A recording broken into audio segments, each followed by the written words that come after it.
Oh, let's do it live on a First Friday Miracle edition of the program. Welcome into Cleveland Browns Daily. Merely Beau and the Great Z. And we got football. We got Browns on the field, and you saw them with your own eyes. I did. We did have some Browns on the real field. Life. We had a little. The real truth. Yeah, the real truth. They were out there. About a full roster, in fact, was out there. About 55 guys on the field. Really, they did some 7-on-7, some 11-on-11. The defensive side had much more of its talent than the offensive side. But the 7-on-7s and the 11-on-11, interestingly, in the 11-on-11, they did some runs. They did pass plays, but they wouldn't throw the ball. And then in 7-on-7, they actually, the quarterback, Kyle Aletta, would throw the ball around a little bit. But it was just good to see some of these guys. And all of a sudden you're seeing, Miles lining up next to Billings and Malik Jackson. And that looks pretty good.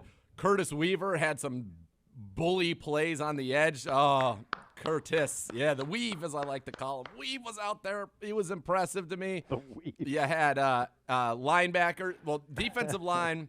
You had a pretty good group of your defensive line. You had defensive line. You pretty much had Malik McDowell, Weave. You had a lot of the veterans. Marvin Wilson, Togiai, but then veterans like Miles was there. 5-star was in the house. He was getting after it. Billings, as I mentioned, Malik Jackson, Togiai. You had a pretty good group of the defenders. Everybody but Clowney? No Clowney, no McKinley, no Jordan Elliott. Okay. Okay. And then some of the veterans. I don't think, and I could be wrong. Gibbe, do you still have the one where you checked off everybody? I do. I'll bring it in. Yeah, bring it. He can bring it into me there. Linebackers: Jacob Phillips, Mack, Anthony Walker Jr., JOK were all in attendance today. So that was good to see. What? Fields is here, but not practicing. Okay. So no Taki, no Malcolm Smith, no Elijah Lee. But a good chunk of your guys, and then at corner, Denzel Ward is here today. Yeah, and that's coming off the heels of the images yesterday of Greedy Williams on the field with a helmet on for the first time that I've seen since the day he went down. Yep. And maybe something. I'm sure it's not like we know everything that's going on, but I haven't seen him with a helmet on the field since the images yesterday. Right. So that was just awesome to see, and Delpit as well. I know Delpit. What he had he had a sun hat on. Yeah, he had a baseball hat on today, but he went through some stuff. He looked good moving. Greedy looks great, but it was fun to just go out there and see, the first kind of 11-on-11 formation. You had Miles and Billings and Malik and 5-star were there. I think you had Mack and Walker Jr. At linebacker, and then in your secondary you had one corner Denzel, one quarter Newsome. Ronnie Harrison's here. He was playing some safety for you, so you had a decent showing from on the defensive side of the ball. Offensively, a little less. I'd say Andy Janovich is the only starter that was really in tow for this portion. But some of the young linemen were. Nick Harris was back. Got to see him out there. So it was good. It was good to see some football, and you just got a feeling like even with these guys, Walker just looks great in the uniform. Anthony Walker Jr. looks fantastic. Yeah. He looks very much like a linebacker. Mack looks to be in tremendous condition. Jacob Phillips looked like he put on a little bit of muscle. He looked a little bit bigger to me, still just long and lean, but bigger. JOK moves so well.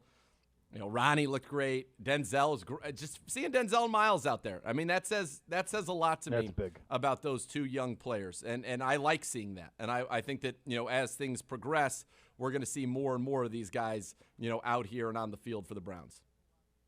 All right, let's just to refresh where we are in terms of the NFL offseason program. We have this week and next week in the OTA world before mandatory minicamp in 2 weeks. And there's been report for mandatory minicamp that the offense will be there for that. I saw Mary Kay's report this morning. I believe that sounded like that was going to be the case, that the offense would be there for mandatory minicamp. There isn't a whole – there are limitations still in terms of what you can do even now, that this is not the Deke days where you were running amok. No. that's it. It's still very rigid in terms of what you can do and what you can't do. Can do and what you can't do. You'll hear from Miles today on the program. You'll hear from Coach Stefanski as well. Obviously happy to get his guys back. And we really said that, quite frankly, the defense is the side that needs to be here. And when you can start saying, when it's easier to say who isn't here than who is, then you're on to something. And that's what we have today. And I think that was an incredibly positive sign to get that defense in there. I think it's important from a leadership standpoint for Miles and Denzel to show the young guys this is how we work. This is who we're all about. I don't think that that's lost on anyone. Those two guys being there, they are two of the cornerstones. Potentially could have 9 new starters on defense. Those are the 2 holdovers that are locks. So that's kind of where you're at in terms of the importance of that. And it's not lost on me the importance of seeing 26 run around out there. That's critical to see him out there. It is, and one of the things that I know is just as a little kind of a subtle thing that I noticed was, Greg Newsome lining up in the slot a couple times on the same side with Denzel, which that's a nice bit of versatility that we haven't seen so far from our, early picks at corner. Denzel and Greedy have played pretty much exclusively outside, so seeing those two guys on the same side of the field I thought was a pretty neat thing. But, yeah, it's great to see some of these guys come out and, put that role modelness forward, that leadership. And Denzel's a guy who's always been a leader from his performance, but has been a pretty quiet guy. And I think him being out there, it is a great thing. And we are about the work. And, talking to some of the guys like Newsome and JOK, when all of a sudden you're breaking the huddle with Miles and Denzel, that's pretty cool. A little different. That's pretty cool. Yeah, it's a little bit different, and you're starting to see some of the talent that's here. Yeah, and look, we're not blind, right? I mean, we see the images going around of Ben Roethlisberger throwing in Pittsburgh, and you're seeing Lamar and Pat Mahomes and Joe Burrow, and you're seeing guys out there, and certainly, I mean, this is just you and I talking. It would be nice to see our guys too, but understand that this is a step in the right direction. And this is getting the defense here, which is the most critical thing. And Coach Stefanski is asked about this in the availability that we're going to play for you, and answers it directly. I know that you've gotten a lot of it. I have too. I know there are Browns fans going, hey, why is our offense not here? What is going on? Coach will answer that better than we could. Yep. But I think the biggest thing to say is that from a defensive standpoint, getting on the same page, and Miles was asked this too, and we'll play that for you. Was asked about how long it will take, and he's, not that long. There's a lot of guys who got to learn a lot of new stuff defensively. And the biggest thing that I can take from it, especially, and the reason that we say this is we are going to play differently than we did a year ago. That's right. So even the guys who were here have not played the way that Joe Woods wants to play defensively. So even if you're here, it's new. And there's a lot of communication that has to happen. There's a lot of understanding and having the feel of, okay, he's going to take a gamble here, so I need to make sure I cover that needs to happen on the back end of this defense. And, talking to some of these secondary guys, they love the fact they feel Jeff Howard's one of the best DB coaches in the league. Brandon Lynch, the assistant DB coach, is beloved by these guys. And you remember the fact that Joe Woods got his, rose to where he has as a multiple-time defensive coordinator because of his work as a defensive back coach. And so it's almost like you have 3 really good DB coaches on a team that's going to have a lot of DBs out there, which I think is a very good thing. And in terms of the ability to get coaching and technique work at all times, I think is very beneficial to these guys. So in terms of just defensively, in terms of guys who you anticipate being, big contributors, Hill, Johnson, Tack, Clowney,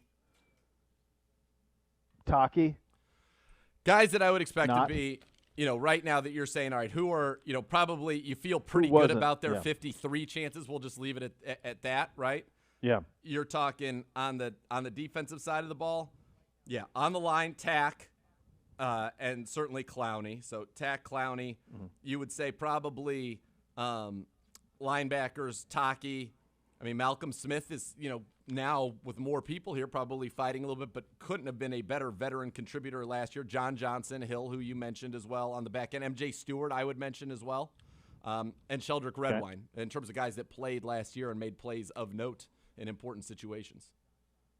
So that's it in terms of who aren't here defensively. So it's easy. Yeah. So that tells you where you are. and where you're headed. Well. And again, there's this week. There you go. This week, next week, and then mandatory. So this is all pushed back a little bit. It's amazing. The window for this off season is about 6 weeks. When you're talking about the last Very 2 short. weeks of June, 4 weeks of July, and you're to the season. Yep. It's gonna be it's gonna be swift. It's gonna be intense. And I'll if I was a defensive player right now, I want to get in here. I think I want to get in here. Obviously, look. I would think so too. Yeah. If you're Clowney, okay, we know what you can do and stuff like that. But I think get in here, get that work, because especially if you're somebody who's looking like they're in a roster competition at this point. And there are a lot probably on defense. That's where there are just a lot of guys. You want to get in here so that you can get in front of the coaches and start, putting yourself on that path. I mean, I think about defensive tackle, linebacker, the competition for spots in those two position rooms.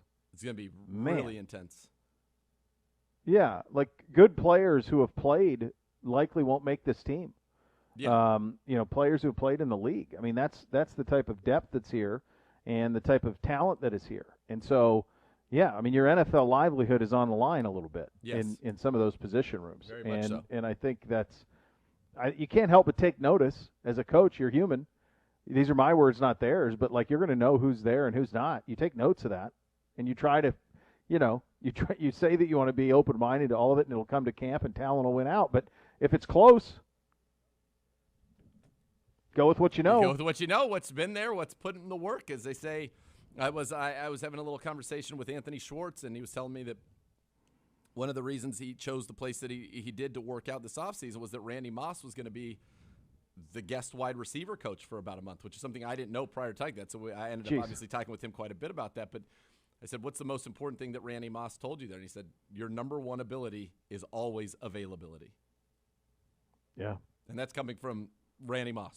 So if he knows it, if he gets it, you got to be out there. You got to be on the field getting after it. And that is an important thing. And these guys, people are making impressions. People are making impressions right now on this coaching staff that are going to be beneficial to them. It's early, and certainly, so much more is going to be decided when the pads come on in August, and everybody will be here for that. But, yeah, I think this is a very valuable time for the guys that are here, especially to be really getting intense coaching. And a lot of the rookies I talked to said that minicamp experience where they basically had their own personal coach was invaluable in terms of their ability to be where they are now as we enter and get ready for the mandatory minicamp, which is likely to be our first real look at this team.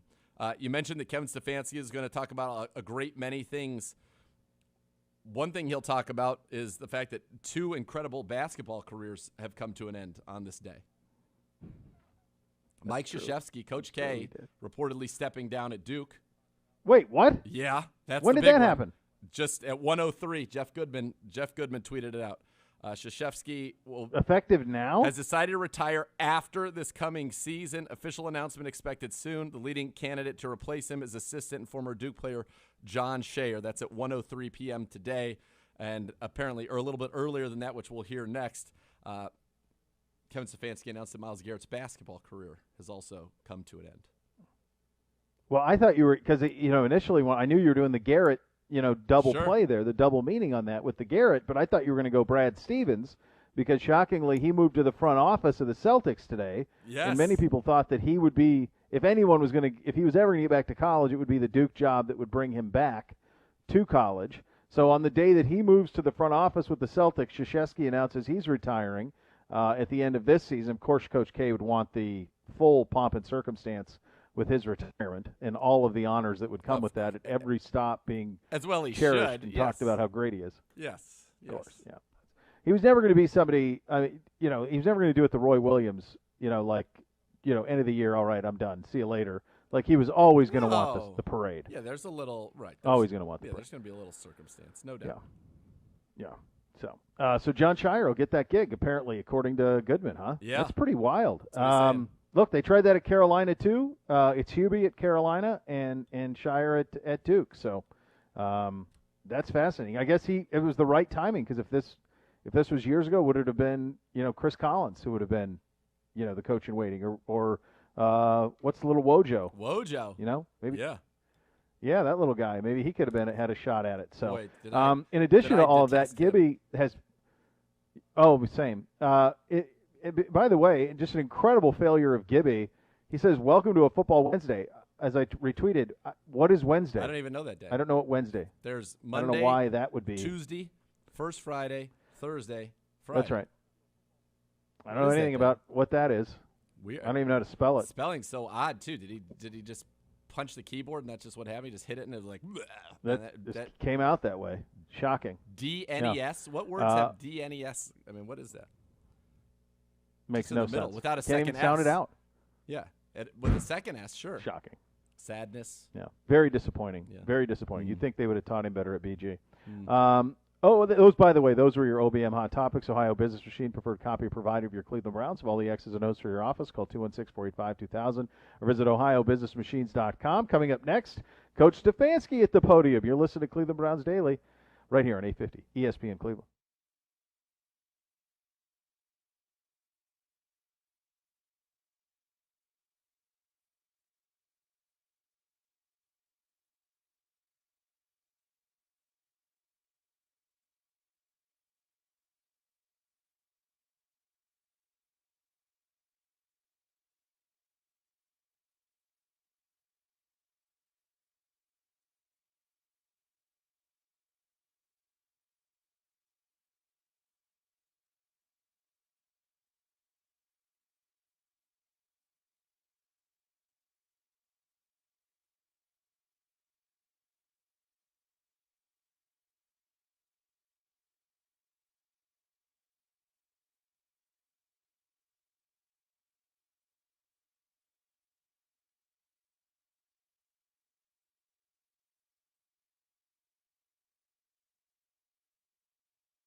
If your Social Security benefits have been denied, call the disability lawyers at 1-800-ELK-OHIO. Elk & Elk is a proud partner of your Cleveland Browns. Coach Kevin Stefanski at the podium from earlier today, right after practice. Let's have a listen.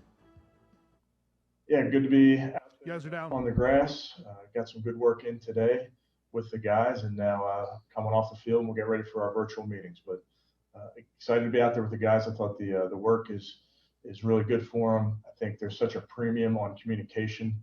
It's one of the things I reminded them just now of all that pre-snap, post-snap communication that they're getting out there in the individual drills and the group drills and with special teams. So I thought it was a really good day's work. And with that, I'll take any questions. Hi, Kevin. Could you explain what modifications you've made in your OTA program to get veterans in, and what is the status of the mini camp? Will that go on as scheduled? Yeah, mini camp will go on as scheduled, Tony. We have our program here. with what we're doing each day on these OTAs, and it's really we're just going to adapt and pivot as necessary based on the guys we have available to us, and that's something that we do every day. So we see who's out there, what drills we feel like we can run. It's no different than when you're in a game. You got to be ready to adapt and pivot. So that's what we're doing. So that's nothing new to us. And this week it looks like it's defensive heavy. Will it be offensive heavy next week with veterans, more offensive veterans? Tony, I'll stay in the moment here. And truth be told, I've said this before. The players have heard me say it. This is a voluntary program, and the guys who choose to show up will get coached here, and that's under their own volition. So I know that's certainly a story that's being written about, but for us, we deal with it very matter-of-factly, and it's a voluntary program, and the guys that are here will get coached up, and the guys that aren't here, we'll see them for mandatory minicamp. Just wondering, Coach, about Anthony Schwartz just kind of working off to the side a little bit, and noticed that he had the leg sleeve on. How's Anthony doing? What's going on with him? Yeah, he's fine, Mary Kay. I think, in the off season, you get a lot of little nicks, and guys work through things. They're out for a day, they're back in there. Some guys are sick and out for a day. So that's the normal course of the off season. And then just real quick, how cool was it, though, even though I know it's voluntary, but for Miles and Denzel, your two biggest name guys on defense, to sort of be here, maybe welcome some of the new guys and perhaps set the tone? Mary Kay, I think it's great to see any of the guys that are here. Hard for me to single those two out. We're excited for the guys that come in and work, and that's what it's about, and they're doing a nice job with it. But again, a voluntary program. Hey, Coach, just kind of curious with the limited practice and the limited play, just from your perspective, what do you glean from the work that you're going through on the field, and then when you go back into your office and you're watching the practice film and stuff like that? What are you looking for? What do you take away from it?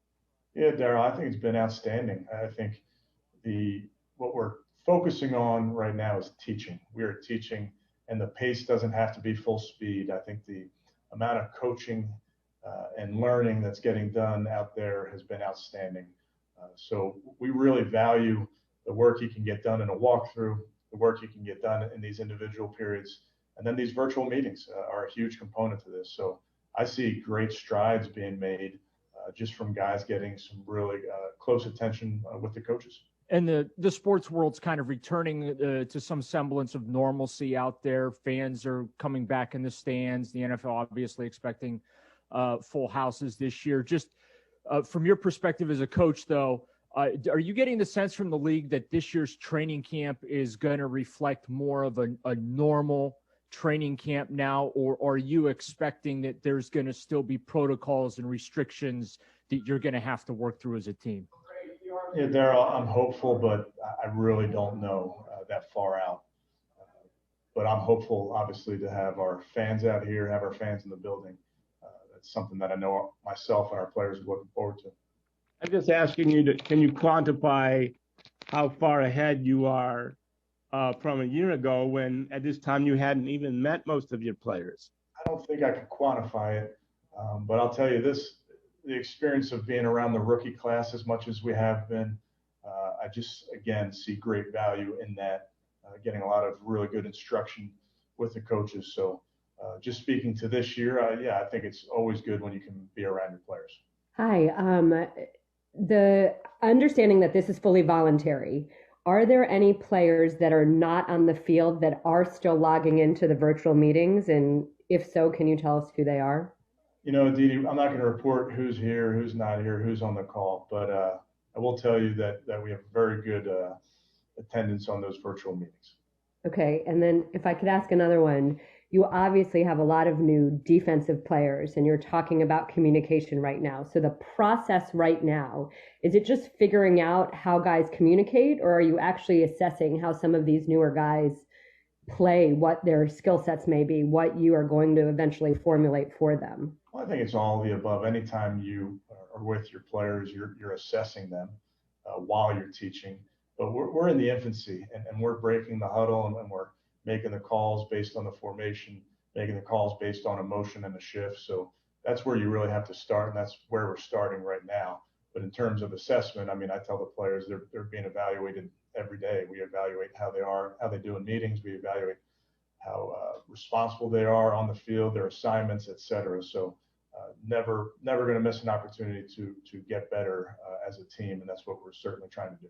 Hey, Kevin, you mentioned it a little bit, but just how important are the virtual meetings, especially given that there's a good chunk of the offensive guys not at the OTA so far? Yeah, I think we found out, Scott, last year that you can cover ground in those virtual meetings. So we're continuing to do so. We're getting close to wrapping up our installation for this spring, if you will. So we're still covering a lot of ground.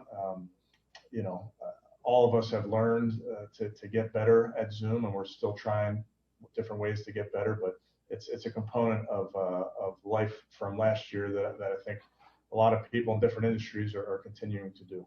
Kevin, question about rookies in general, but James Hudson in particular. Do you believe in teaching guys one position to get them up to speed the most, or do you think these guys are ready to kind of take on multiple things, for whatever they might be called upon when September rolls around? Zach, I think it depends on the player. If a guy can handle it, I think the more jobs you can teach them, the better chance they have to help your football team early. Having said that, you don't want to overburden a young player. So we really deal with a case-by-case basis, see what the guy's capable of handling. But versatility is key, and you guys know that once you get to game day and who's up, who's down, you need people that can do multiple jobs. So any rookie that can take on multiple jobs, obviously that's a big deal. Kind of Myles Garrett, the guy you gave the captain honor to on defense late last season in the playoffs. Do you view him kind of leading the way into these voluntary OTAs is a sign of leadership on the for the other defensive players, especially so many new faces here? Yeah, Nate, I wouldn't specifically say leading the way in the OTAs. It's no secret Myles is a leader of this football team, a leader of the defense. So to see him out there with his teammates and going through the drills and that type of thing is great. But Myles leads in his own way. I think he does a great job on and off the field. And Kevin, I just wanted to ask you real quick about another guy who's there, but one of the new guys, Anthony Walker. What stands out right now, just from the him at the Mike linebacker spot from a learning standpoint, communication standpoint? Is he a guy who's kind of come in as advertised in those types of ways? Yeah, Nate, I'm glad you asked about him. I would say as advertised. You're playing that Mike linebacker position. You're directing traffic. You're getting everybody lined up. You, in a lot of ways, are the quarterback of the defense. And to see him communicate, to see his leadership on display in these type of settings is very impressive. And I think he's the type of guy that we think embodies the type of style of play, the type of person we want in that locker room. Yeah, hey, Kevin. Felton was, I guess, officially a running back at UCLA. You guys had him largely with the receivers today. I mean, you see that kind of going back and forth for him through training camp, and then just what kind of value does his versatility bring to your offense and potentially to special teams as well? Yeah, I would tell you it's back to the question before about Hudson. Yeah, versatility is a big deal. Demetric played running back and wide receiver previously in college. He's done both with us already. He's been in both meetings. There's been times where he's a running back for that day and a wide receiver the next day. So it does speak to his versatility. It speaks to his ability to mentally handle that. And versatility is a big deal, like we mentioned. When you look at the running back battle behind, your two main guys, Kareem and Nick, Dearness was there today. Had a good year for you last season. Is that a situation because of Felton's versatility where, both guys might potentially, have a shot or, they could be pushing one another? What do you see out of that dynamic at this point? Yeah, Jake, I'd say it's way, way early for those type of conversations. Now, the conversation about competing, I mean, that takes place every day at every position. So we'll let that be determined over the course of the next months. But to say that guys are competing, that's no secret. That's what they're in this business for. Thanks, Rob. Hey, Kevin, sorry I was a tad late here. Are you expecting more veterans next week for this? Yeah, we'll see, Tom. Again, we're Can I say it's voluntary one more time? It's voluntary. We'll see the guys that are here. We'll coach them up, but we're not taking attendance every day and saying who's here, who's not here. We know that there's 3 OTAs this week, 4 next week, and then a mandatory minicamp. So we'll see it, and we'll adapt to who's here. Gotcha. Hey, and it looks like Miles has been working on his Euro step a little bit in the off season. Are you cool with that? Are you okay with him playing basketball? He retired. So congratulations on a great career for Miles. Really proud of him, but he's done. Did you have to have that talk with him, Kevin? He's retired. I'll look for the banner, the jersey to be hung someday soon. All right, Kevin, coaches are naturally always concerned about competitive advantages or disadvantage versus their opponents. When you see 70 or read about Kansas City Chiefs having 70 in attendance and Ben being in Pittsburgh and the Colts having a big attendance, do you naturally have concern that your team is falling behind? Tony, I tell you, I'm concerned about the Cleveland Browns every day. I worry about us. I know what we had to accomplish today. I know the work that had to be put in today, and that's what I focused on. But that's really what concerns me is the Cleveland Browns. And Malik McDowell, even though he looked like he was on the side today, do you guys view him as an end or a tackle? Good question. I think we'll see what he can handle. I think he's doing a great job. Really pleased with how he's attacking things in the weight room, in the meeting room, out on the field. So we'll see what that role pertains, but he certainly can do both. Yeah, Coach, just wondering, you kind of gave everyone marching orders at the end of last year to go forth and come back with something different, better, new, just, not stay in the same place. So just wondering, can you share with us maybe what you did to add to your repertoire or your game this offseason, anything of note? Yeah, Mary Kay, I think it was really important that we, as a staff, as players, as coaches, we all made sure that we worked on our craft. And I think you could talk to our players that we're very specific about what those things are. Working with the coaches, you know how I feel about this coaching staff. It's a staff that pushes each other, and we have to be better. I'm not going to get into specifics, Mary Kay, but I'll tell you that we took it very seriously in terms of trying to find ways that we can adapt and become better coaches. That's something that we're going to focus on every single year, is not just to be stale and stay the same. We want to continue to get better in an individual way, and that should help in the collective way as well. Hey, Kevin, were there discussions with JC and maybe some of the other guys about changing the schedule of the offseason, or did you just figure I'll keep it the same, and if the players show up, they show up? Scott, I had a lot of conversations with back in 30. I'll leave them private, but I think you guys know how I feel about our players. This is a voluntary program, and we mean that. And if they choose to come here, we want to make sure it's a safe place for them to get instruction from their coaches. But beyond that, really, there's nothing else to add. Does it feel tricky at all because JC is the president of NFLPA and has been so vocal about this issue? No, I understand the dynamic completely. You're up. So there's so many things there to jump out at you. And number two, and this comes back to something that you knew from Kevin Stefanski from the first time that you and I had any interaction with him at all, and we are lucky enough that we have a lot. He is so secure in himself, in his beliefs, and what he's teaching. He is so self-confident and yet egoless, and it's never about him, and yet he is the culture. So It's such a crazy thing to put into perspective. That's the best I can with a state school education to do it, but that's what it's all about with him. So when you hear him say over and over again, it's a voluntary program, he understands what he's doing. He understands what the situation is here. If you hooked him up to a lie detector, does he wish his entire team was here? Of course. Yes, of course. Of course he would. Yes, of course. But that's not what's go into that. And I just think of, for lack of a better word, the elegance that he handles stuff like this. And this is not to take shots. It's not meant to take shots. But it's how prepared he is for this job versus, you remember the OTAs conversation with Frederico, who we loved when he was here. Certainly. But with him, with Odell, and this, how that became such a thing, and this is nothing. It's nothing, and you can try to make it, and it won't be. And it's why we added, officially added the fourth P this year. We all know that they're prepared. Yep.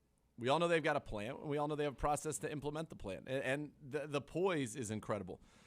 I thought the analogy he made that really didn't even get a follow-up or anything, which struck me, is he's like, this is the NFL.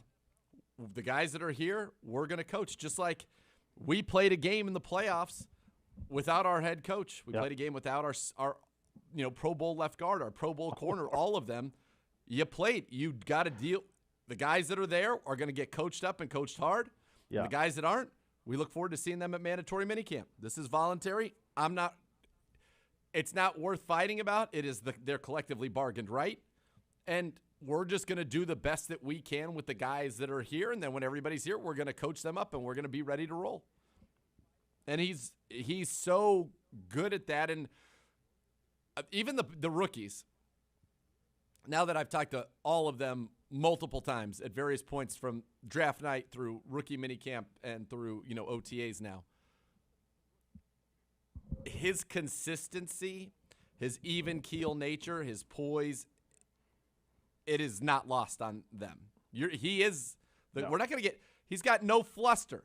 He's not going to, as Money Mitch said, he's not going to get flustered about who isn't here. What he's going to do is coach the heck out of the guys that are here and make this team a little bit better and make himself a little bit better. Maybe he even likes, deep down on some level, you're right, truth light detector. Of course, everybody here, let's get every rep. Let's get ready to win. Of course. But he might even like the challenge of, can I get these guys who are fighting probably in many cases on the offensive side right now, fighting to have a chance to see the field, best case scenario, fighting to make the roster probably still close to best case scenario, or fighting to be on the practice squad applicable to the majority of the guys currently out there on offense. And I think maybe he likes the challenge. Let's see what I can do with these guys. How good can we get this? Yeah. You remember Pulp Fiction when they're at the stick up at the end at the diner and Jules Winfield says to the Tim Ross partner who's holding up the place, "What's Fonzie?" She says, "Cool." He goes, "Then that's what I want you to be, cool." And that's what he is. He does it. He's unflappable. Like he's not going to get into it. He's not going to provide any bulletin board material. He's not going to do anything. He is, and you say this, and this is actually applicable to your life, to my life, to anybody's life. Control what you can control. That's right. Don't worry about what you can't. Don't get bogged down in it. Does it bother him? Yeah, but he'll never show you. I'm sure it does, but he'll never show you. He will never give you an inch on that. Control what you can control. Stay cool, and that's what he does. And you can ask him. That press conference could have lasted an hour and a half, and you're not going to get anything. No. Nothing. He's impenetrable. So that's a good thing. As a Browns fan, you love that. I also did like he's retired on Miles. I thought that was a funny exchange as well. That is as strong and as funny a thing as you're ever going to get from him. Basically, saw it. We're not having it. Not worth the risk. Nope. He's retired. That's it. This retired. Did you have that conversation with him? He's retired. He's retired. Read between the lines. Yep. That's right. Yep. This could come from as high can be. Miles, we made a $125 million investment in you. Love that you love hoops. Clearly, incredibly talented at it. Not the joy and the upside doesn't outweigh the risk. Nope. Great. No. You'll get back to it someday. No. And all Miles can follow my advice on this. All you got to do is watch Boogie Cousins blow the Achilles, which ended my basketball career. That was it. All right. I'll see you later. See you later. No more hoops. Boogie Cousins, Pedro, very powerful Achilles blowouts that impacted many people. Yep. Impacted many people, certainly. You'll hear from Anthony Walker up next. You're listening to Cleveland Browns Daily on 850 ESPN Cleveland.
Hey, Cleveland, summer's almost here. Stock up at Meijer on top picks like Bounty, Tide, Old Spice, and Crest. They're in stock and available. Plus, this week, save over $100 on P&G brands with M-Perks. Place your order in the Meijer app today. One of the real highlights of this offseason was the signing of linebacker Anthony Walker from the Indianapolis Colts, his impact being felt immediately. Here is Walker from the podium and some highlights from earlier today. Anthony, I know this is. You guys are down. Is it okay that some guys aren't here, or is it fine that they'll catch up at some point? Yeah, I think the guys that are here, guys are getting in great work. Guys are, embracing it. The off season, getting together, getting the communication and all that stuff, getting some work in. And the guys that aren't here, I'm pretty sure they're doing the same thing. Different places. So I don't think it's a big deal. Obviously, we'll be happy to get all the guys back for mini camp and heading into training camp. So, but I think for the most part, guys are getting great work wherever they are, and the guys that are here, we're working as well. Is it also a positive, Anthony, that the guys that are there are a lot of the new faces on defense? You guys are able to kind of get to know each other and build some camaraderie right out of the gate. Yeah, I think that was the main thing for myself and a lot of the other guys, Malik, just to get here. Again, first year in a new system, get some new terminology, some new communication, which is huge at, definitely as the Mike linebacker, getting that communication, getting that comfortability with the team and everybody. I think that's a huge, for my job description, a huge step in the right direction. So me being here was pretty much a no-brainer. Hey, Anthony, to follow up on that, did a lot of the guys on defense talk about those factors that you just mentioned? Like, hey, we got a bunch of new guys. It'd be good if we could get together and build some familiarity. Yeah, we talk all the time, every day. Pretty much all the guys, all the leaders, and we understand what's at stake and what we have to get accomplished this year. So everybody's working toward the same goal, and we're getting it done. We're working through the process of doing it. As a veteran, now that you've gotten, I guess, a little bit of a peek of what Joe Woods is going to be asking of you, how much of a learning curve is there for you? How do you have to make a lot of significant changes to your game, that type of thing? Just what's the learning curve like with what you're walking into here in Cleveland? One thing that a linebacker's job description was never going to change, which is, run, tackle the guy with the ball, intercept the quarterback, and sack the quarterback. So that's still the name of the game for my position. So for me, it's the same thing for the most part. Obviously, some ins and outs, details of the defense and what we're trying to get accomplished with certain coverages and everything like that. But for the most part, it's still football, and I got to get off blocks. I got to, cover the guy in my zone or that I have man-to-man, and I have to sack the quarterback or get in the throwing window of a quarterback or cover the running back, whatever it is, and that's never going to change. So a little bit of difference as far as like communication or the coverage fit, but everything for the most part is still playing linebacker. Is it like a new start for you to be with a different team, or is it just the same but a different colored uniform? It's a new start. I'd say you kind of feel like a rookie. I'd say as you learning the guys and you're coming into a new situation and the locker room is in a different location or whatever it is. It's just weird, but you relish at the opportunity. Meet some new guys. Play with a new group, try to take your game to the next level. You relish at that opportunity as a professional. So, little differences, but again, it's still football at the end of the day. You still got that same hunger, that same drive to be the best and to be a part of a special team and a special defense. And that's my goal here.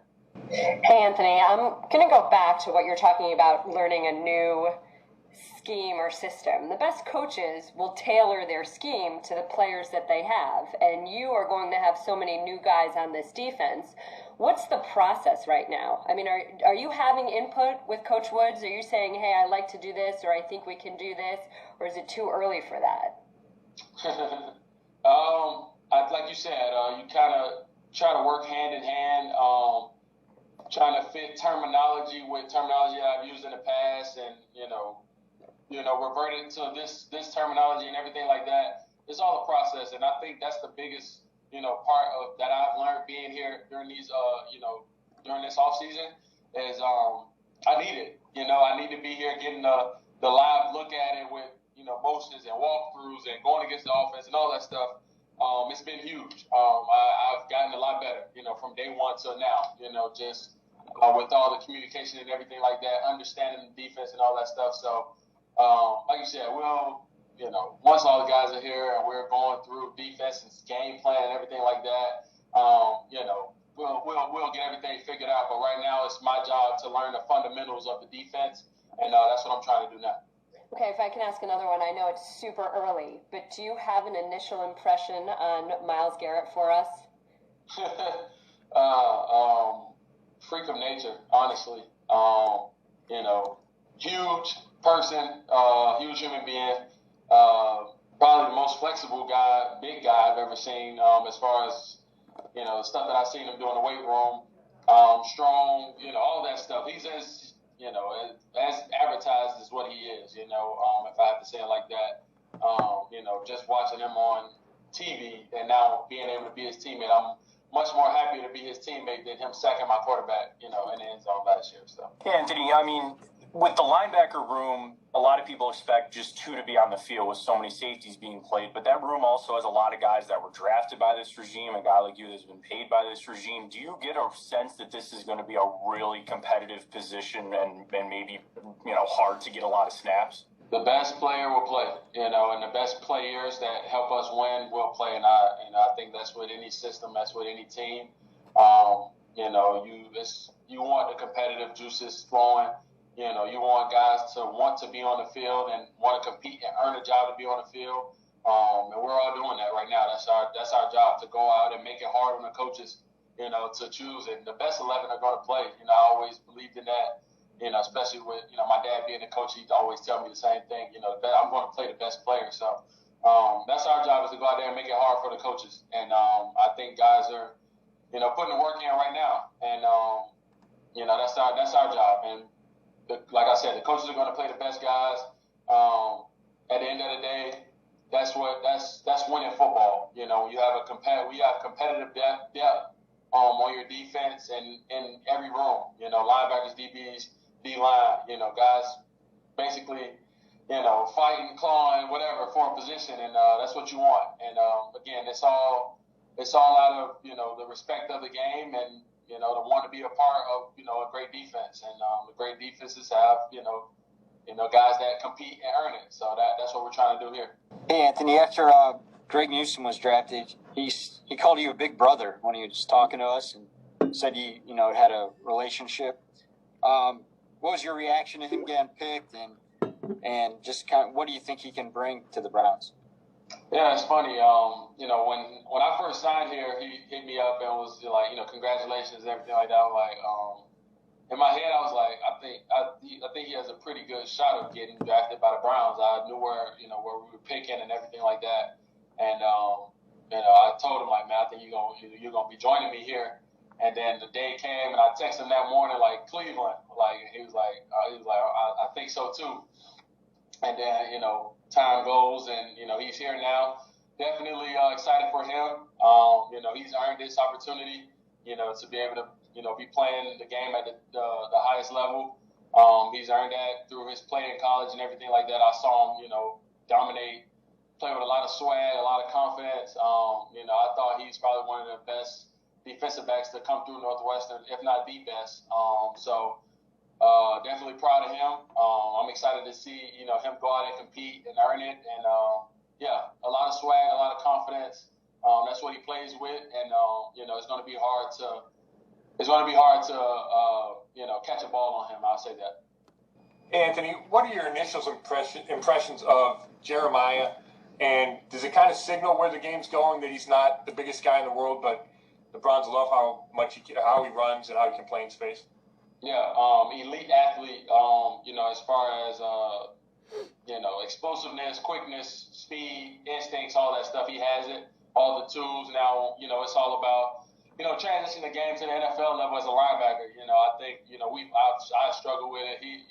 We all struggle with it, coming in from college, and, now you're seeing pro-style offense and understanding different route concepts and all that stuff. So again, just the very beginning, he's a freak of nature and athletically just trying to piece it all together, as far as the knowledge of the game and all that stuff. And he's getting better each day. He made a play today that, that he probably wouldn't have made 2 weeks ago. So just picking up the pace and learning, different tools and different things that he can use and have in his repertoire. I think he's learning that. He's getting better each day. Kind of reminds me, like a lot of people, Darius Leonard, just a guy, just learning how to, really, really understand the game of linebacker rather than 30-30. I love that. I mean, everybody loves to run ahead as a linebacker, but the NFL game is a little different. You gotta start piecing things together, open up your vision a little bit more, and he's getting better. We all are working on the same thing. So just happy to see him go through that process. Like I told him, it's a one day at a time. You literally take one day and find something to get better at, and keep getting better each day, and he'll piece it all together. I have no doubt in my mind that he'll be a great player. You're up.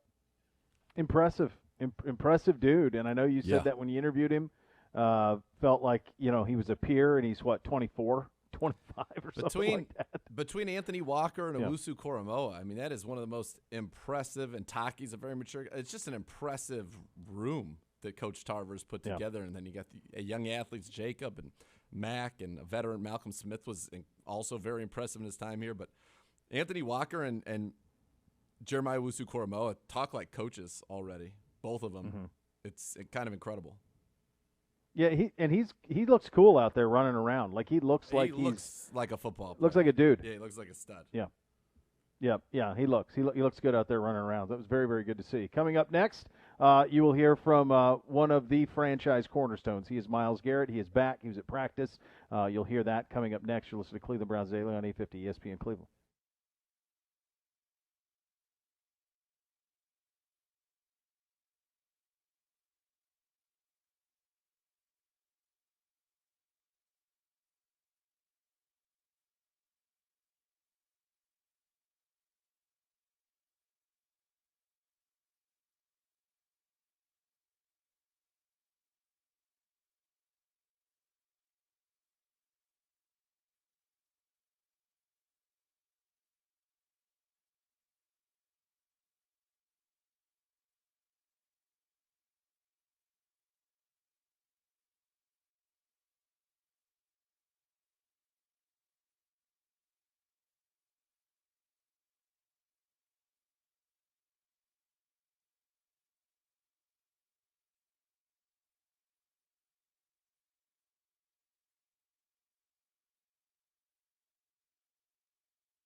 Well, we've all been cooped up in the house a lot more this past year. It's finally time to get back outside, grilling on the patio, sitting around the fire on a nice spring evening, putting your feet up and just enjoying being outside. Even take your laptop out and working from the backyard. Instead of sitting on those beat-up folding chairs, how about real patio furniture that's going to last for years?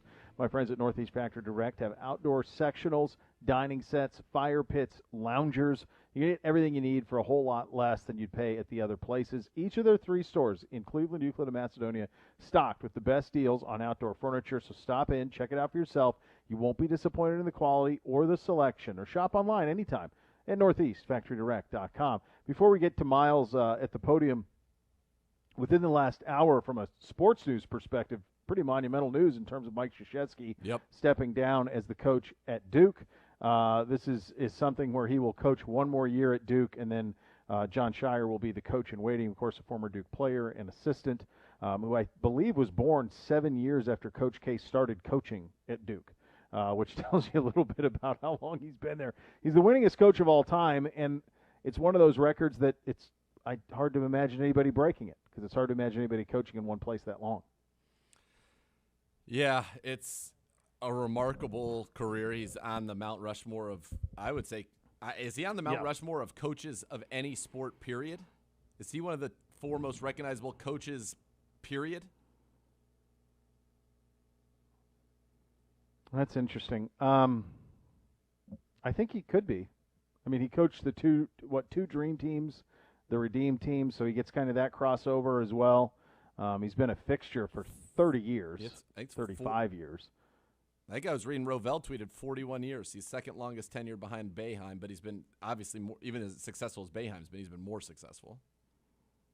Well, and they've been elite from about 85 on, 84, 85 on, they've been elite. They've been a constant fixture in national championship. Yeah, that's it. He might be, if you get right down to it, he might just be, on the Mount Rushmore of, in terms of everybody knowing who he is.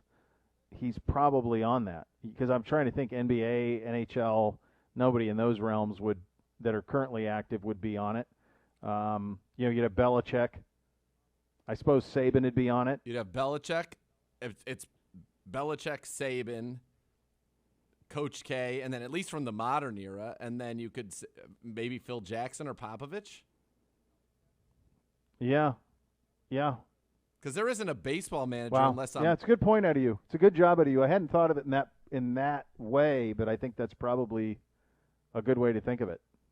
It's pretty legendary career. Pretty legendary. I would say it's probably... and in that sport, the coach is the program, and he most especially is that program. Yep. More than any other. And with Saban went to Alabama when? So he was at Michigan State, then LSU, won a national championship at LSU, and then went to Miami for 2 years, and then went to Alabama, Miami Dolphins. Yeah. So he's been there since like 07, 08, something like that. Okay. Yeah. Yeah, I think that's probably it. I think it's Belichick, Coach K, Saban, and then it'd be a dogfight to decide who the 4th is if you want to go Pop. I mean, Phil doesn't coach anymore, so it'd probably be Popovich. But Phil's resume better with the 10? I mean, that's 10. 10. It is. It's better, but he just isn't active in terms of guys who are active or whatever.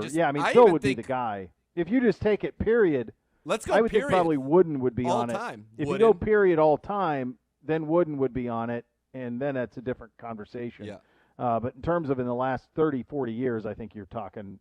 If you go in the last half century, he definitely is on it. Yeah, it's kind of amazing. Yeah, it's a stunning thing. Always stunning when you get to see Myles Garrett running around. He did today, looked great, and also had an availability with the media. Let's have a listen to that. Yeah, Myles. You guys are down. A few minutes ago that you are retiring from basketball. Is this true? And if so, is it your call or his call? I feel like it's more of like a Jordan retirement. I went to baseball for a second, / I went to basketball for a second. And I got to go back to what I'm good at, what I usually do, playing football, rush passer, stopping the run. The next season, you never know. I might go back to basketball. I might go play baseball, see if I can get on a team. But like there's more on the horizon right now. I gotta get back to what my main focus is. Yeah, the highlight videos spoke for themselves. So, last fall, late in the year, you talked about having difficulty at times breathing, coughing after contracting COVID-19. How are you feeling right now? Several months away from catching the virus. I'd say I feel great. I feel the best I have since last year before COVID, and it's a wonderful feeling. I felt like it was kind of a long road, and now that I'm back, I'm feeling well conditioned and feeling back on my peak. The world's ahead of me. Did you make your last dunk a good one? I think that last dunk was either reverse, double pump, or a windmill, so I had to go out with the bang.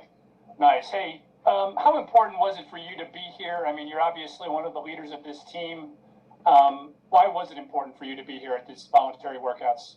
As a D-line and kind of as a defense, we decided we need to be there to work with the younger guys, get some working with the coaches, and for everyone to be able to get on the bags, work on their technique, get on some cleats and a helmet. I know it's been a while for some of these guys, so just being able to do that, work on your craft a little bit, and work on the plays so it kind of flows a little bit more seamless than if we were to take such a long extended break from each other and not know each other's tendencies and know how we are on the field. Hey, Miles, of course you suffered through an 0-16 season, and now the team is a Super Bowl contender.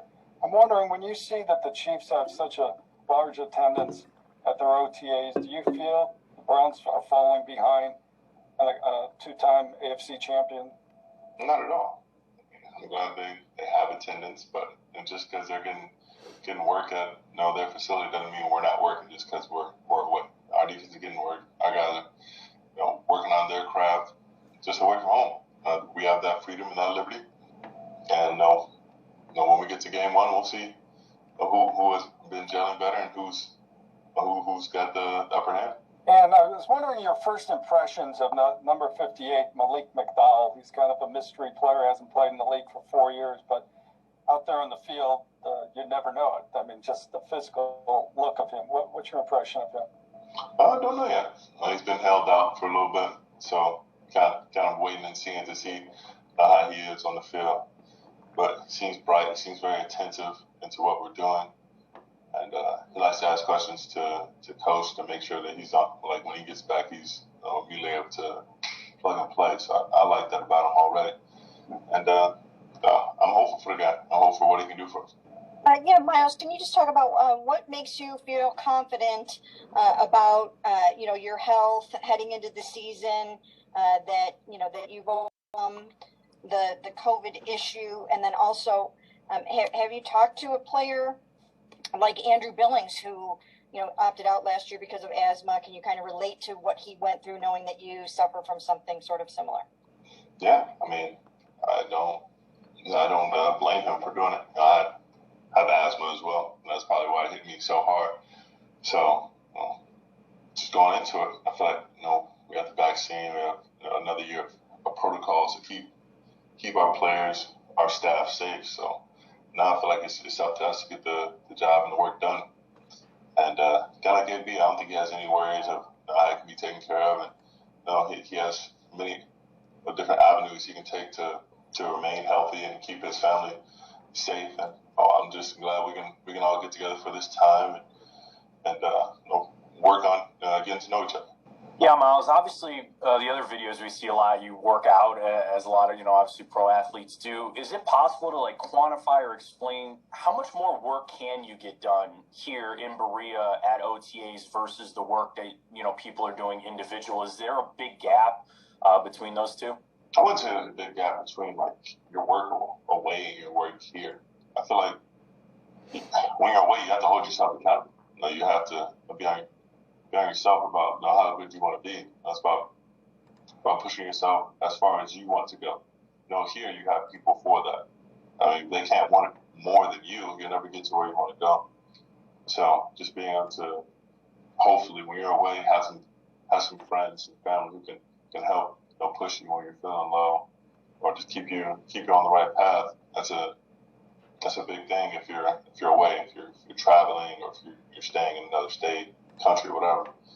But when you're here, you have guys, you have coaching staff, you have staff who's going to always gonna have your back and keep you on the right path. So, when you're away, it's a little bit more risky because it's on you, and it really shows your integrity. See if you've really been doing the workouts that they've had, or a program that you've had made for you. So, I feel like I hold myself pretty accountable, and it's paying off. And I think it was Greg Newsom who said he's seen some of your videos, and that motivated him. Baker posted one the other day. We see Odell. Is that motivating to you as well when you see your teammates either, on Instagram or social media out there getting the work in too? Man, yeah. I love seeing my guys work. And, for me, it's like I just got to outwork the man I was, the day before. I always got to be better. Nothing in life stays the same. You either get better or worse. And I'm seeing them get better. I want to elevate myself. I can't let them beat me. I know we're on the same team, but I can't let anybody outwork me. And if I can beat that man that was yesterday and then trying to catch him, then I can always stay one step ahead. Miles, you have so many new guys on defense. How long will that take to blend together? And when you have the Chiefs in the opener, would it be almost better to have your team together a few games anyway before facing them? I think it'll come together quicker than most people anticipate. I like who we have on defense. I feel like offense stayed pretty much the same, except for a couple new additions. There's a lot of guys who play some good football that we've added to our roster. So I won't be surprised that they come in here and start making plays immediately, just because that's what they've been doing. And our defense isn't absolutely exotic. They come in, they're smart, they're quick as a whip, and they'll be able to catch on and follow suit. Hey, Miles, building off of what Jeff just asked you, when you do have so many new players on defense, how does your responsibility change? Are you aware or conscious of doing anything more or different as you incorporate these new guys? I just got to make sure they fall in line. We've got a good thing going. I can't let, whether you're coming here from another team, older or younger, we all got to be on same uniform, same standard. We're all held to that same standard, and then that'll lead to success. I gotta treat those guys like they're all one of my own, and whether they've been here for as long as I've been here, or they just got here Monday or wherever. So as long as we hold each other accountable, and I hold them accountable, try to get them to work as hard as me, and they catch me when I'm stumbling or I'm falling, I think we'll be successful. Okay, so on that note, if I can ask you about the workouts too. Anthony Walker just called you a huge human being. I spoke to a Steelers player 2 weeks ago who said you looked massive in one of your photos. Can you tell us, have you indeed put on more weight? And if so, why? Why did you feel you wanted to get even bigger than you already were? I can't tell you that. I got to leave that as a mystery for one. Oh, come on now, Miles, please. If he thinks I look larger than usual, I'm shook when I run up on him. I'm glad they think that. I've been working hard.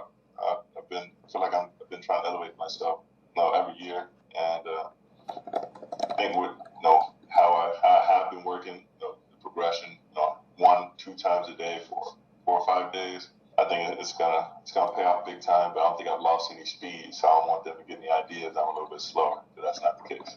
Well, to be fair, Anthony did also say that you are as flexible of a big person as he's ever seen. I got to ask you first, Miles, about that viral video you posted of you posturing that poor dude in the gray. First of all, what possessed him to think he was going to challenge you at the rim? And were you shocked he didn't make a business decision to get out of your way? You see, when I looked at him when he was on the ground, that was all going through my head. What were you thinking? I knew you didn't think you were going to go up there and get that. So he must have wanted to be in the highlight, or he saw the video and he wanted to be a part of it somehow. But it was, he made the video. All right, to more serious pressing issues here. Just going into your 5th year here, you've been through these off-season programs. Obviously, you felt it was important enough for you to be here now in May. Just as a veteran, what do you glean from these on-the-field work that you're doing, and what do you take away from these sessions? just getting to adjust to each other, know where we're at in location to each other, our calls, how we even pronounce things. Sometimes the guys don't understand, the call from linebacker to the D line, or from DTs to DNs, or vice versa. Just being able to hear each other, understand each other's voices, tendencies, going out there. It's like, well, he's always going to be a high energy guy. Got that. So I'm gonna have to match that or exceed it. He's always going to be the hard worker. He's always going to lead. So I have to meet him there. Stuff like that. You gotta be able to know that coming in to the season or to camp. So like when that stuff starts happening, when the bullets start flying, you don't panic. It's just, I've been with this guy, and I know how he's going to react. And so I think we're all good. Hey, Miles, good to see you. With you mentioning that, you have asthma as well, and that you think that's probably why COVID hit you so hard. I'm just wondering, I think we all say and write that you weren't quite yourself after that. But how hard was it? Like, were you 70% when you came back? 80? Was it less than that? And then also, how frustrating was it? You were right there in the thick of it for Defensive Player of the Year, and obviously that affected that candidacy. Sure did. It hurt too. But man, I don't know. Like, as far as like getting off the ball, like I didn't feel like I was getting off the ball in the start. Athletically, I felt like I had. Conditioning wise, I felt like I was like 50%. I don't think I've ever had to use oxygen so frequent, so like early into a game that I think Tennessee. And I don't think I had like a huge amount of snaps, but I was like hanging on. Like once you get tired, like you start losing like the play. So you're trying to think of like what you're supposed to do here. And if you're thinking what you're supposed to do here, you can't think about the alternatives or the options off that. The pass rush moves or the rip and release for run blocks. Once you're thinking about just trying to remember the play, you're not thinking about running calls with your DT. Like things start to slip, and then you're not thinking about alternatives you can do with your hands. You start to just rely on one move, and like all this stuff starts to weigh on you. So I'm just trying to get my conditioning back, and I'm fighting through that when I get into games and into practices. And like I think I had like a quarter, maybe a quarter and a half, and then I was honestly like emptying the tank. I don't think I've ever been like that. So to not feel like that is great. I'm glad I've recovered, and hope nothing like that happens to me or anyone else. Hey, Miles, when the Browns players put out the statement in April about skipping the voluntary program, were you on board with that? And if so, what changed that you and a bunch of the guys decided to show up this week? I was on board. I've seen a lot of guys that they're in different places doing their own thing, and I mean it's all about being comfortable. When you're working, you're grinding. You want to get out of your comfort zone, but you can't get to that point where you want to do that if you're not comfortable where you're at.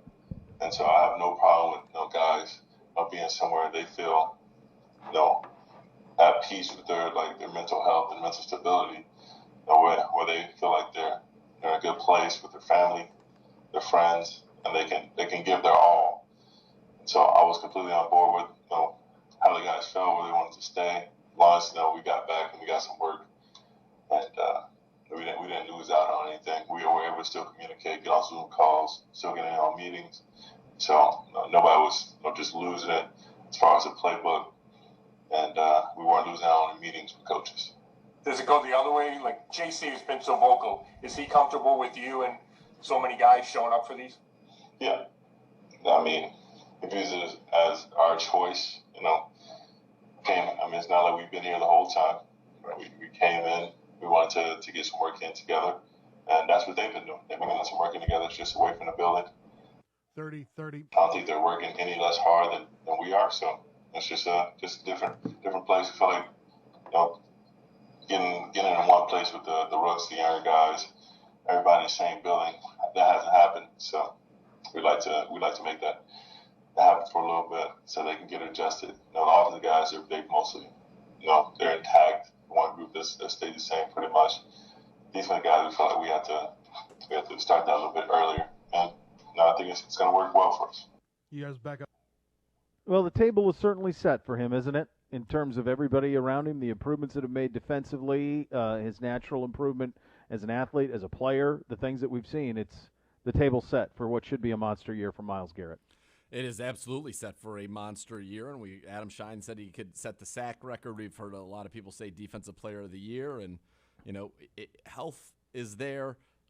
People opposite him who can really pressure the quarterback across the lines there. And I'd say the most important and underrated thing is if the back end is good, that can lead to some of those coverage sacks, which you need. You can't just always get to the quarterback in a couple of seconds. You need them to be able to hold the football. And I think our lack of, last year with all the injuries, the decimation really of what happened on the back end of our defense played a role in sometimes his inability to get as many sacks as he would have liked.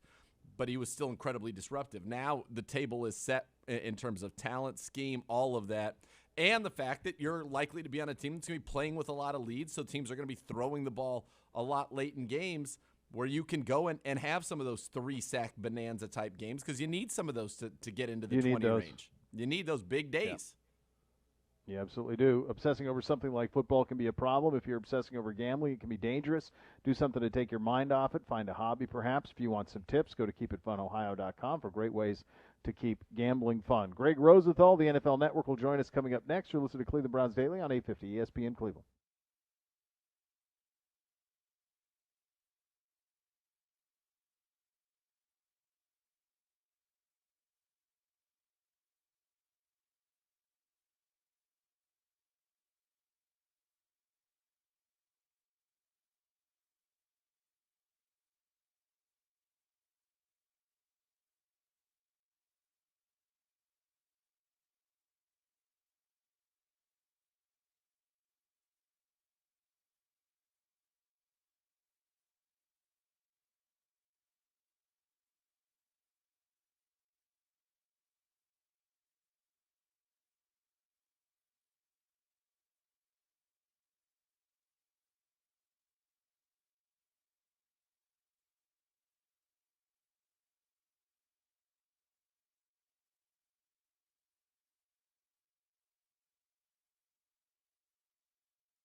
Game plan for the season includes buying or selling a home. Howard Hanna Real Estate Services has you covered. Visit howardhanna.com/go Browns today. Time to head out on the hotline. He is Greg Rosenthal. He's the host of the Around the NFL podcast. You can follow him on Twitter at Greg Rosenthal. He joins us now on the hotline. Fresh out. This is a fun story you did last week, Greg, with the projected starters around the AFC North, which, of course, we have particular interest in. Thank you so much for your time, and let's start there. Were you aware when you started to put, and I realize you cover the NFL, so my guess is the answer to this is yes, but were you totally aware of the amount of talent that has come into this building this offseason until you started putting this together? Well, it's why I like doing this exercise every year after the draft, which is, basically the end of, the player acquisition period. That even though I did know all the pieces that the Browns had added, seeing it all, writing it all down, looking at the position battles, especially looking at the depth, like the competition at certain positions in the secondary or throughout the roster, I did feel even better about the Browns after doing it than I did beforehand. And when you look at this overhaul, much of it on the defensive side, and the Browns are just running it back on offense, other than, drafting Anthony Schwartz with world-class speed in the draft. Two questions. One, have you seen a team ever just run it back? And I'm talking returning entire coaching staffs, everybody of consequence on this offense, running that back, and then just completely. I think when we were looking at it, you say of 13 guys will contribute a ton on defense, 11 of them will be new. Yeah, that is different. I mean, I can give you two examples this year of running it back. The Bills and the Bucks on offense basically did the same thing. But the difference is, at least with Cleveland, is the defense. And I'm not there ready to call them a top 10 defense, even in terms of talent. Like, even if it goes pretty well, I'm not ready to say that they're there. There's questions, whether this scheme is going to work necessarily. You have to see the secondary come together. Certainly the second level, the linebackers have potential, but you're not sure. And there's a lot of good defenses out there. But I think the idea here is it'd be hard for me to imagine them not improving. And if they can improve to average, to me, the offense is about as safe a bet as almost any offense in the entire league with OBJ coming back. And that's the thing that jumps out to us. And Greg, we had Joe Woods on and was saying that when he was with Denver, in terms of what we did last year defensively and how different it will be, which is why I think it's big that Miles is here today and Denzel's here today, and that all of that matters. But when he was in Denver, it was 470 plays in dime, and last year we played under 20. And so we weren't able to do what he wanted to do defensively. And now we can, which is a pretty remarkable thing when you think about the depth of talent. Now, I understand health comes into it, but I've never seen a secondary overhaul like this with John Johnson and Troy Hill and Greg Newsome in the first round, and Grant Delpit coming back of injury and Greedy Williams coming back of injury. That went from a position of weakness to strength in an offseason. Yeah, it is impressive, and that's the way to attack it. I think the NFL's really changed in the last 4 years. It is more of a perimeter league. I think you have to be deep in terms of your weapons. Doesn't always have to be wide receivers, and the Browns certainly have depth really at all their skill positions. But I think you have to have depth in the secondary. You have to be able to match up to all the different formations that opposing offenses are throwing at you. You have to have different types of players, and you have to have some really intelligent players to make it all work. And I think that's where John Johnson comes in. Denzel Ward, already that guy, but John Johnson, who I watched really closely in my time here, develop in Los Angeles where I live, so I tend to go to their training camp, see them a little more. He's a leader. He is smart. He keeps people in the right spot, and he prevents big plays. And to me, he is the piece that I think the Browns are hoping brings that entire group together. And I think he could end up being the defensive captain and play caller, which he did for the Rams. And I agree with you. I think that is going to be a major, major acquisition for this team. And I liked your other statement about up front because it really set up for Miles to have a big year. But the Clowney-McKinley combo and the fact that, Clowney's a very effective interior pass rusher, that they can have Miles on the field with Clowney and McKinley. And you said you're not going to be accountable for this later on, but that the Clowney-McKinley tandem might take this defense as far as it can go. I kind of like that and agree with it. And I think there's a real opportunity for a guy like Takk McKinley here to really resurrect his career coming around the edge. Absolutely. So they are, to me, their chance to be a top 10 defense, those two guys. And you can't totally count on it based on what's happened with them the last couple of years. But if they play to their potential, then the Browns can be scary good. And I think people have it mistaken with how McKinley's career has gone. Last year was not good. He's had some issues staying in line for his coaching staff, but he was a good pass rusher his first 3 seasons. He was a productive pass rusher. You put him out there on the edge on third down, he will make you feel him. And the same thing is with Clowney. When he is healthy, he is a difference maker. He's not going to change the game maybe like Myles Garrett was as a number 1 overall pick, but he was a really good number 1 overall pick. He was the leader on a team that won a playoff game. I was there for it when the Texans did it. He was the best player on the team. He doesn't need to be that now, but he needs to be a good run stopper, make his presence felt on passing downs, and just add another big-time body. And if both of those guys play to their potential, the Browns are scary. If one of them plays to their potential, I think they'll be okay. They really need at least one of them to play really above even the contract that they got, because they got them both for pretty cheap. You mentioned earlier another guy, because those are big names. Certainly Clowney's a huge name. Odell's a big name. And you mentioned kind of, and wanted to follow up on it, that this is as safe a bet as a top 5 offense as any team without Mahomes, is what you said in the article. And you said that here, especially with the return of Odell.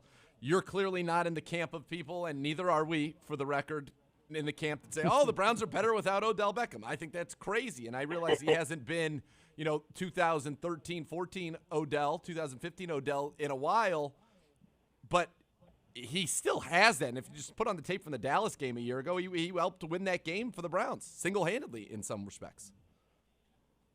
Right, and look, 2 things can be true. His chemistry in Cleveland with Baker and them not maximizing Odell is a fact. I mean, but he also makes them better because it turns Jarvis Landry into a number 2. It knocks Hollywood Higgins down. If Schwartz is a factor this year, I think he could be. He's a 4. And then the tight ends aren't quite as important. The running backs are even more wide open. So he has impact on his teammates. He's obviously a great player, even if he's not Odell Beckham like he was before.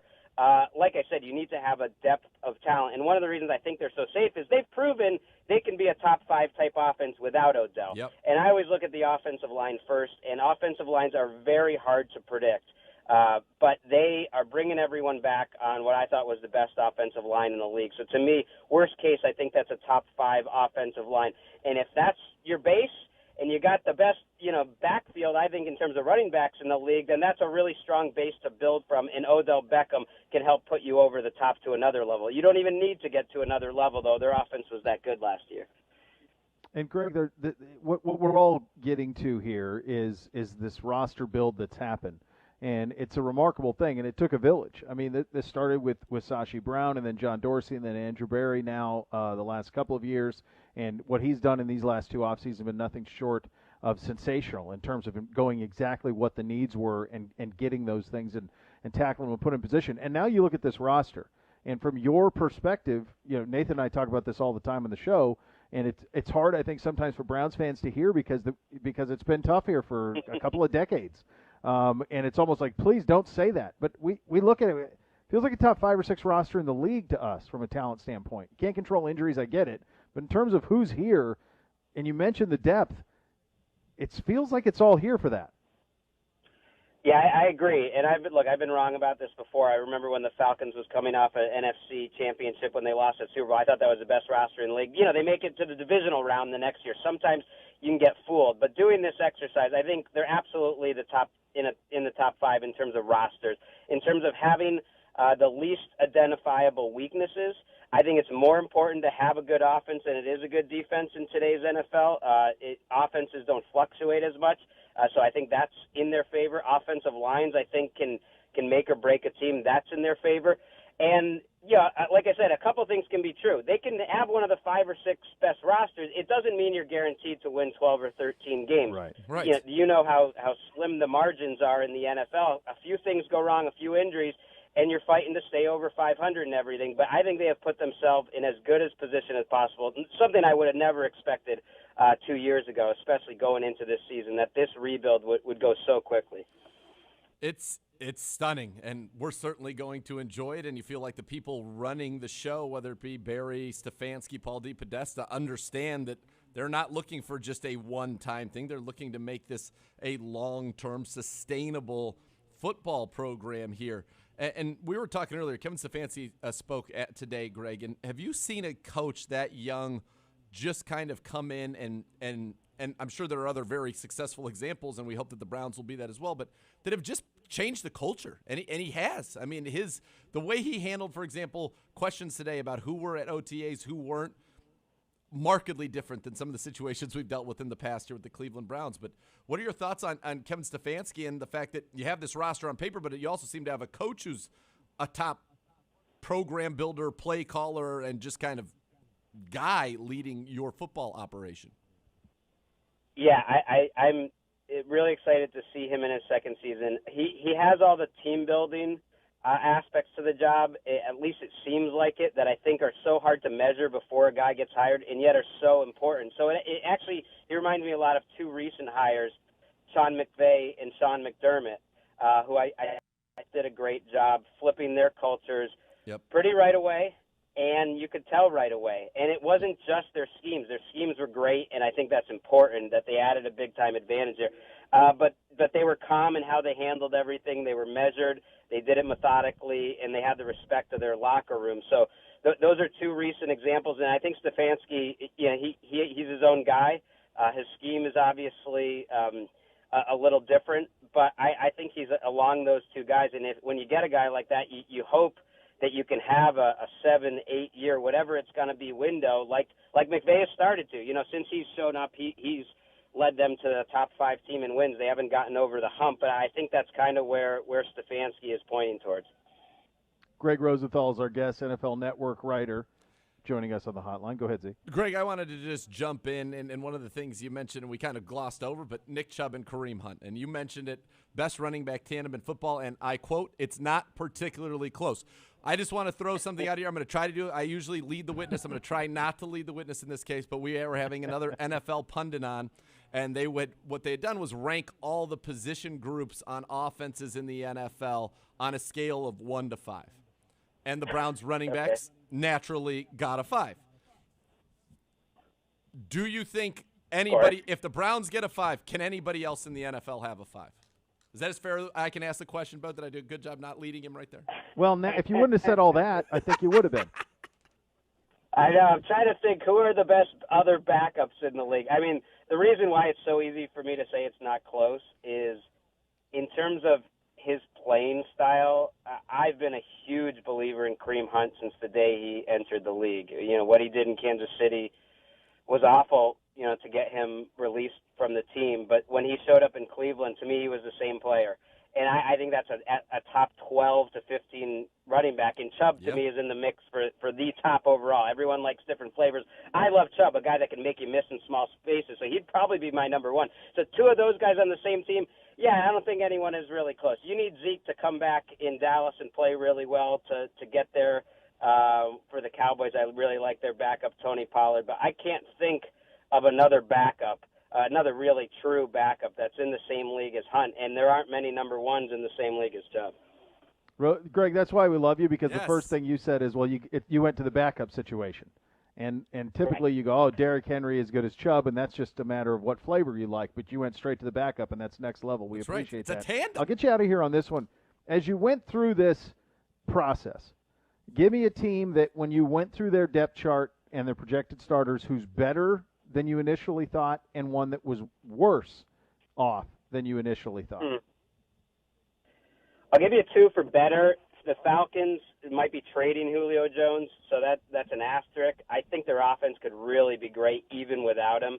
The defense has a lot of work to do, but I think they could have a top 5 offense if you look at the additions they made in Arthur Smith, and I like them more than I expected.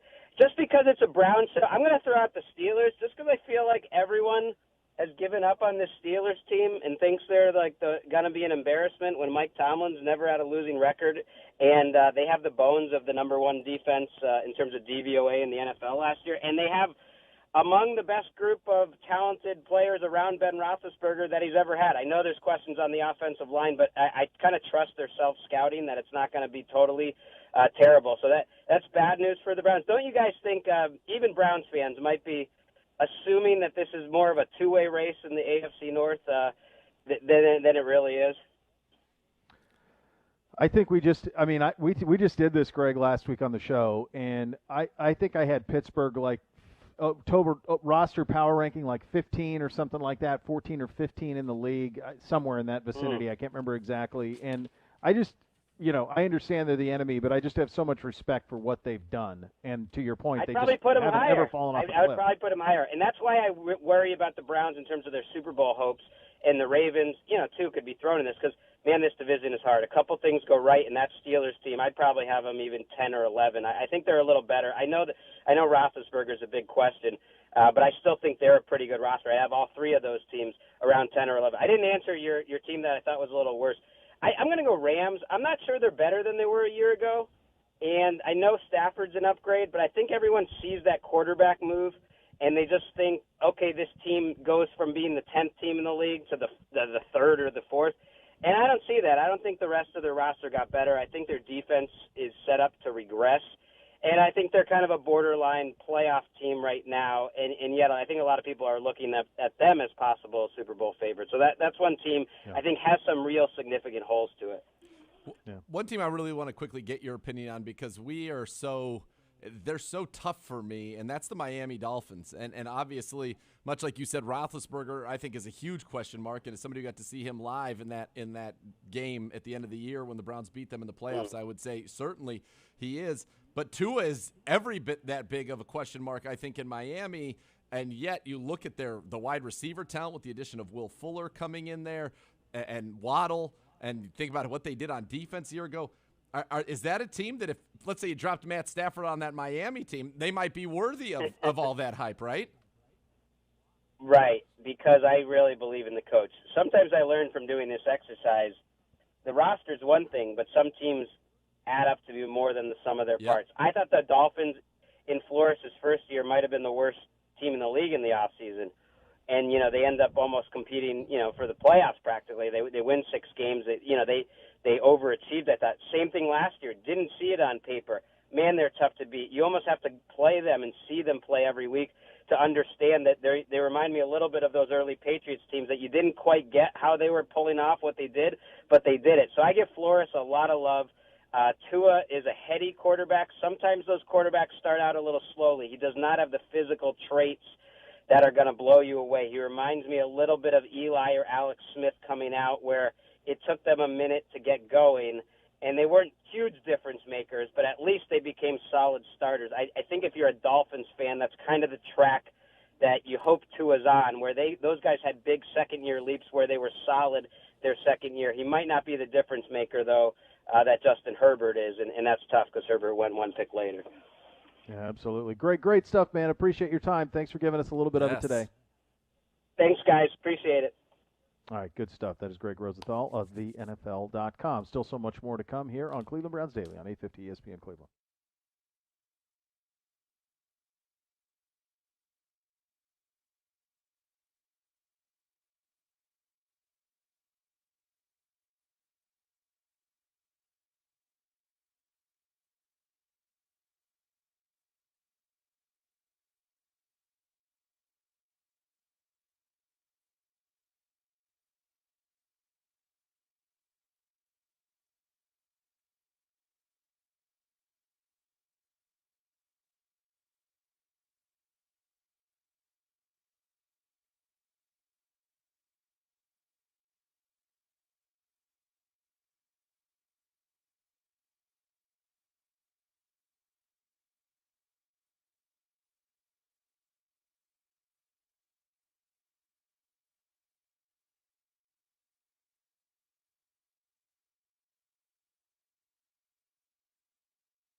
You know, when you're dedicated to bringing the best value to your customers, you got to do a little work. Northeast Factory Direct, founded on the principle that quality shouldn't have a cost a ton, and they prove that every day by keeping their overhead low, buying by the truckload, and passing the savings on to you, the customers. So when it comes to mattresses, they really outdid themselves. They searched the entire country to find the best factory, the best warranties, and now they have the latest technology in mattresses for a fraction of the cost. Northeast Factory Direct has you covered. King, queen, full, twin, bunk bed, mattress, box springs, and more. Unlike ordering online, you get to try it out before you buy it. How about that? Check them out. West 140th Street in Cleveland, Lakewood Boulevard in Euclid, or Freeway Drive in Macedonia, or online anytime at northeastfactorydirect.com. Tomorrow on the program, Pete Prisco. That'll be fun. Bob Wischusen as well, the voice of the Jets.